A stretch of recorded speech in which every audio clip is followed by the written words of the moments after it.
मुंबईतील घाटकोपरच्या गौसिया चाळ परिसरातील डोंगराचा भाग कोसळला। दुर्घटनेमध्ये 5 ते 6 जण अडकल्याची प्राथमिक माहिती। एनडीआरएफ आणि अग्निशमन दलाकडून बचाव कार्य सुरू।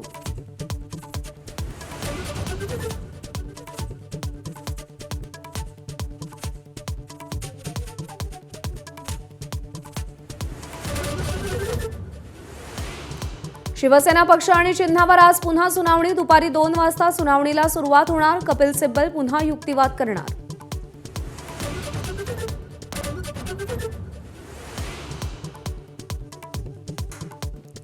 मुंबई आणि उपनगरात मुसळधार पावसाला सुरुवात। कोकण, मध्य महाराष्ट्र, मराठवाड्यात चांगल्या पावसाची शक्यता। विदर्भामध्ये 17 ऑगस्टला मुसळधार पावसाचा इशारा।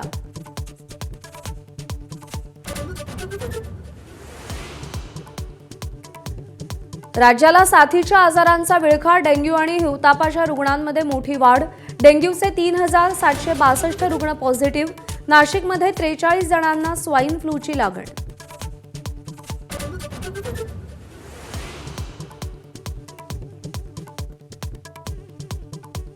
शक्तीपीठ महामार्गाविरोधात आज सांगलीमध्ये महत्त्वाची बैठक।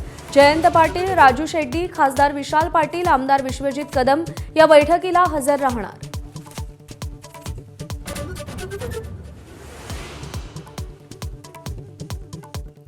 दिल्लीहून फुकेटला जाणाऱ्या विमानातील टर्ब्युलन्स प्रकरणी मोठा खुलासा। पायलट गांजा घेऊन विमान उडवत असल्याचं उघड। दोन्ही डोप टेस्ट पॉझिटिव्ह, चौकशी सुरू।